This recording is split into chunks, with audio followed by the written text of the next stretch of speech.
Hello yogis. In this video we're going to discuss what is yoga. First of all, I've been thinking about Martin Luther King a lot lately, and I don't know. I just wanted to share some of his quotes because I think that right now they're very relevant. And the first one is, life's most persistent and urgent question is, what are you doing for others? And I think that's just as relevant today as it was when he said it. And the second one is, forgiveness is not an occasional act, it is a permanent attitude. And when we go out into the world, I think sometimes all of us kind of forget that we need to forgive one another and play nice in the sandbox and try to be loving and kind and tolerant to a certain point, at least. So what is yoga? What is this thing?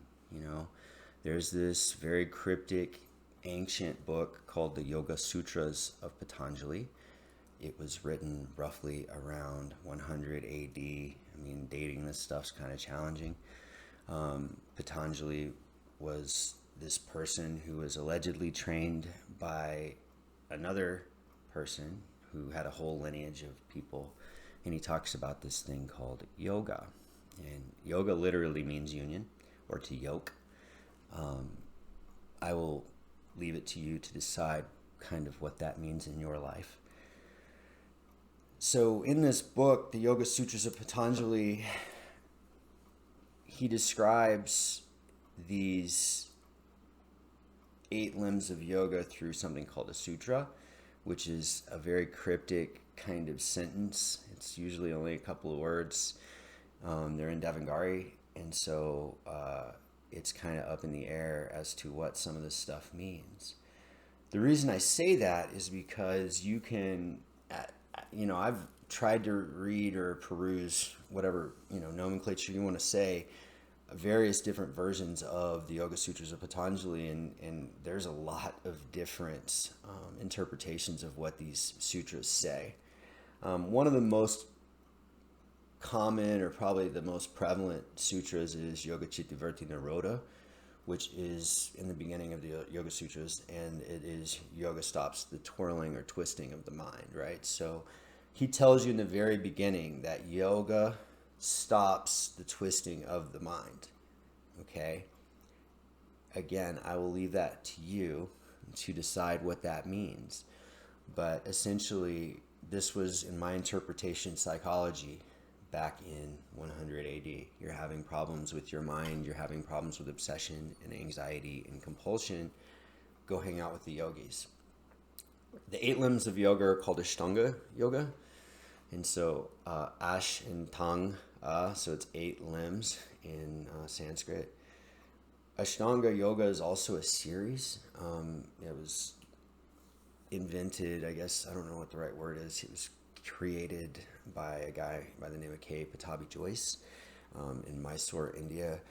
And it is physical therapy that was kind of created about, 2,000 years ago or 800 years ago. It depends on who you talk to. I mean, yoga's been around a long time, thousands and thousands of years. So you can kind of decide what you think. But Ashtanga yoga, again, was developed for people that had injuries. And so if you had, some type of a psychiatric problem, they would send you to the yogis. If you had some kind of a physical injury, they would send you to the yogis, and you would practice, and things got better. In the Yoga Sutras of Patanjali, it says some pretty crazy stuff. Talks about superpowers, something called siddhis. It talks about various things that could be alarming to some people. And so I want to focus on Ashtanga and the 8 limbs in this particular segment. So the first of the 8 limbs are the yamas, and these are restraints. These are things that you give up, okay? Niyamas, these are things you take up. So these are things that you start doing maybe that you weren't doing. The third is asana, which literally just means posture. Fourth is pranayama, which just means breath control. Pratyahara is sense withdrawal. Dhyana, focus concentration. Dhyana, meditative absorption. And samadhi, bliss. So those are the 8 limbs. In this particular video, we're going to focus on the yamas and the niyamas.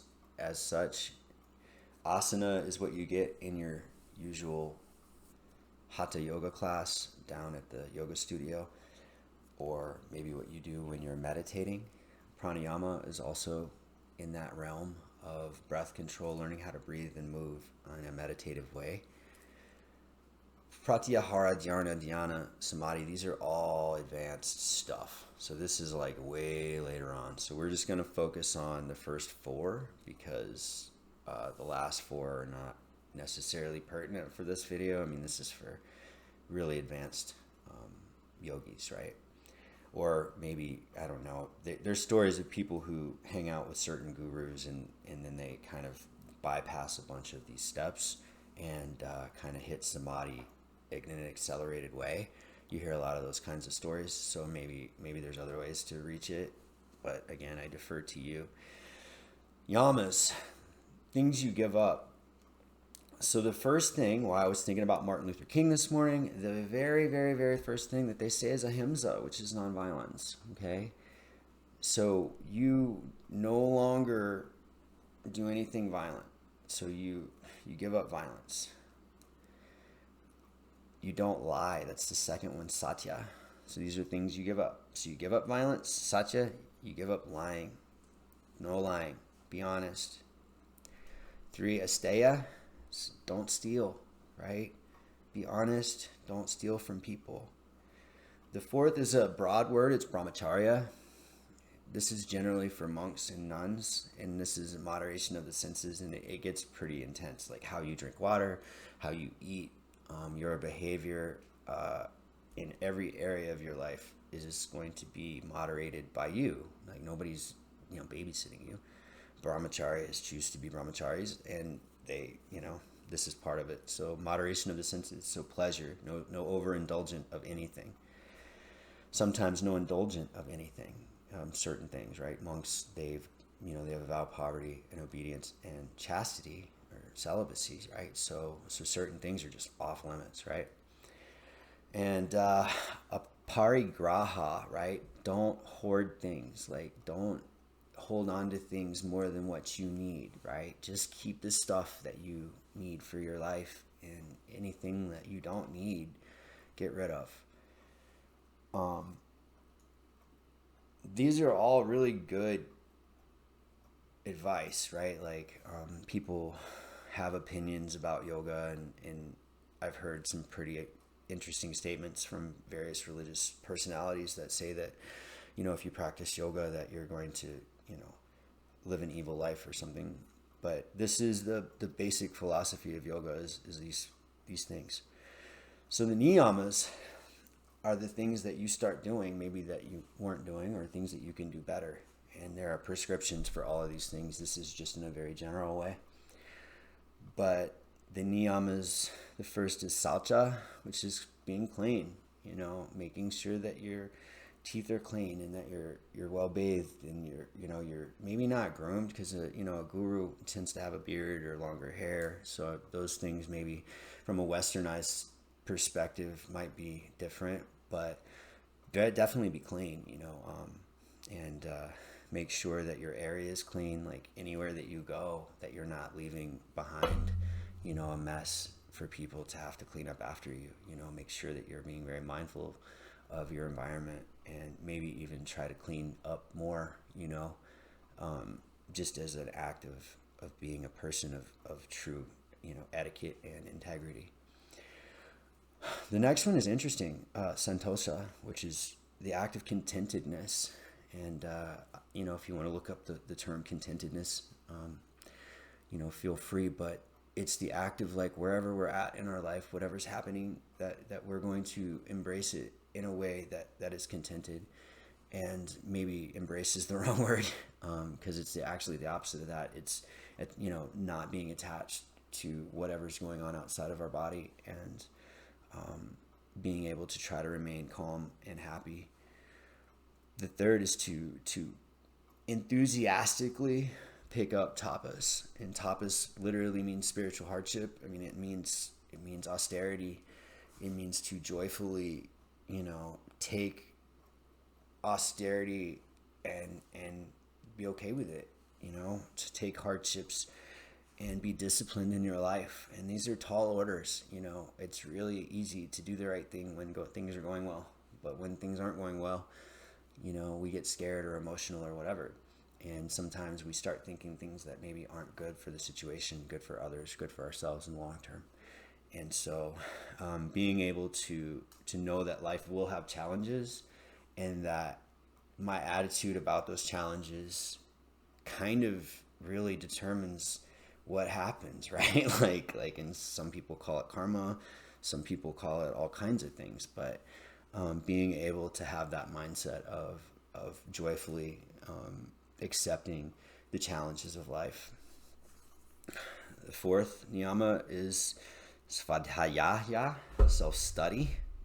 And this is pretty self-explanatory, right? Like, if you think your purpose in life is to work and to come home and watch TV all night, and that's your cycle in life, that's what you do, maybe this is the wrong place for you, right? But if you think that you're supposed to serve others, and that you're in a constant state of self-development and self-growth, then I think that you should make time for study, right? To become better, to become a teacher, to learn to be a better human being. And so that can mean any kinds of things. Maybe you're a Christian and you like to study the Bible. Well, how often are you doing that, right? Like, how often are you committing your time, which is, in my opinion, your most valuable resource, right, to serving your community and your peers? And so through self-study, we're able to serve others, we're able to serve ourselves, we're able to live a healthier, cleaner life free from ignorance, and we're able to tackle our own ignorance privately, which is usually the best way to do it. And then the fifth is Ishvara Pranadhana. And Ishvara is literally the name of God. So there's lots of names for God throughout the ages, but in India, Ishvara is truly the name of the highest deity, right? This is the God. So, other religions and spiritualities have different names, but this is Ishvara. Amkara is the name of God, right? So Ishvara Pranadhana is surrender to the higher ideals, right? Like, regardless of what your faith is, there is a higher ideal, right? There's this concept that I can be a better person in all of these areas, right? Like, we can all be a little bit more honest. We can all be a little bit more trusting. We can all be a little bit less hoarding.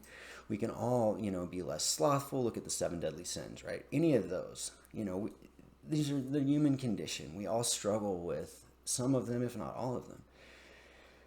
And so being able to just completely surrender to your higher purpose, your higher power, having faith in your future, in your life, and that's just the first two, right? Again, in asana, there's the posture of yoga, and this is a whole other thing, because ultimately, this is my opinion, we go in this room and jump around in comfy pants and do all this stretchy stuff so that we can sit quietly in stillness and meditate. That's the purpose of all of this, right? Like, when you're 80, I hope you're doing handstands. I hope that when your great grandkids are here, you teach them how to play tag. That's the goal. But realistically, at some point, your body is going to start to fail. It's just the way it is. And so we can enjoy this body that we don't own. We're just kind of renting it, and we try to repair damage that we've done, and we try to make it better. And just from my own personal experience, talking about just kind of the Yoga Sutras and about, yoga in general. I mean, some of the things that the Yoga Sutras say are quite crazy, and I might be mixing this up. There's another book called the Hatha Yoga Pradipika, which is a whole nother book that says a whole bunch of crazy stuff. But one of the things that I think it was Patanjali, but I could be incorrect. But one of the things that they say is that if you have a consistent practice over a long period of time, so this is relevant. You can't just show up for a couple of days and expect to see results. You'll feel better, and maybe it's fun, and you meet some cool people and stuff. I'm not saying don't do that, but the point is that you have to have a consistent effort. Like you have to. And if you do, there's a couple of things that he says.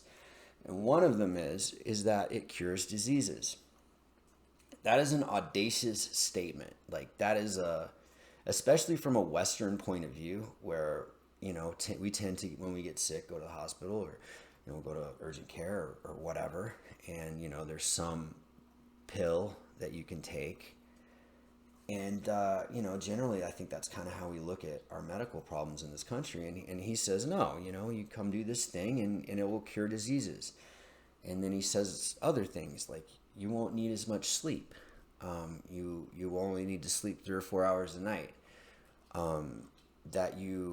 When you focus your mind and you're able to kind of quiet the noise in between your ears, like your ability to get things done is unbelievable. Like you can focus and projects become very easy.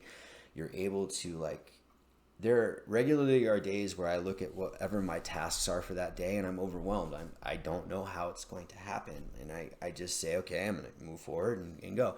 And what's amazing is you just, in the moment, you intentionally are able to manage all of these things and it all comes together. And I'm not saying, fly by the seat of your pants, but basically be calm and just take things as they come and just try to not be too emotional, right? Just whatever happens, try to stay in a place of calmness. This video is getting kind of long, and so I'm going to wrap it up here pretty soon. But we know in basic psychology, because of brain imaging, that when we are being rational and reasonable, there's a certain part of our brains that's activated. We know this through brain scans, EEGs, and there's other RMRNIs and other CAT scans and various different, or FRMI, sorry. But there's all these different brain scans that you can do. And we know that when you're emotional, a different part of your brain lights up. What does that tell you? That tells you anytime that you'll feel an extreme feeling, sadness, happiness, fear, anger, joy, love, anytime you feel that, you are not being rational, okay? And so the purpose of this, the purpose of going to hot yoga and putting your body through this stress, right? A lot of people think it's crazy. What are you learning? You're learning how to deal with anxiety.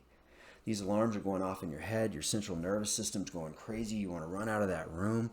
Why do we tell you to stay? Not because we want you to suffer, but we want you to learn how to deal with this internal chaos. And what happens is I've ran out of a room a bunch of times, and you get to a point where you're just like, I kind of want to see what happens if I don't run out of that room. And it was my own choice, and I stayed in the room, and you get to the other side of this stressful experience, particularly in hot yoga, where you literally think you might die. And there's this euphoric thing on the other side. And I'm not trying to be crude. There's only one thing I can compare it to, and that's an orgasm. I mean, it's a feeling that I want more and more and more and more. I was type 2 diabetic when I started doing yoga, and I was scared. I was on 7 different medications. I was having to inject insulin into my stomach a couple of times a day, and I was 40 years old. I've been in great shape my whole life. I don't know why I became diabetic exactly, but I did. And saying I was in great shape is probably not true. I mean, I was a little overweight. I've lost 70 pounds, so okay, that contributed. So full disclosure, right? Like, I wasn't in great shape. That's not really accurate, but I'm not on any meds now, right? I'm not registering as diabetic at all. I used to have some anxiety issues, obsessive compulsive things, and some depression issues. I mean, that stuff's gone, way gone. I used to have maybe some anger problems where, I would kind of lose my temper, particularly if I got scared. This is all just stuff I learned, growing up to survive. And, that stuff is gone. The stuff where if I felt threatened by somebody, maybe I'd bark or whatever. I mean, it's gone. I'm in control. I'm my intentions are like, I don't want to hurt anybody. I don't want to I just want to live a good, clean life, and I just want to help others around me live a good, clean life, right? And so, in my experience, I sleep 3 or 4 hours a night. This is every night. People think I'm nuts. I do hot yoga every day. I want more. I every day is wrong. 5-6 days a week, but I do yoga every day. I want to. I love it. I want to teach it more. Like, I'm just like, let's go. Like, all I want to do is yoga. This is my life now, and what a great life. So anyway, this kind of ran on a little bit longer than what I had planned, but if you're thinking about trying yoga, or you're kind of considering maybe, exploring meditation, or I don't know, you're just having problems in your life remaining calm, or maybe there's some addiction things going on, yoga can help all of these things, and the nice thing about it is it never says stop anything. Like, it says you should, but there's never anybody that is going to be like, yo, man, you got to like quit this or you're going to get thrown out of yoga. Like, the yoga police aren't going to show up, right? Like, nobody's going to kick you out of yoga, because you have a thought, or, you think differently. I mean, this is a group of individuals on an individual journey. I will warn you that part of yoga is that you're going to start to challenge your beliefs. I mean, you're going to start to challenge what's working for your life and what isn't.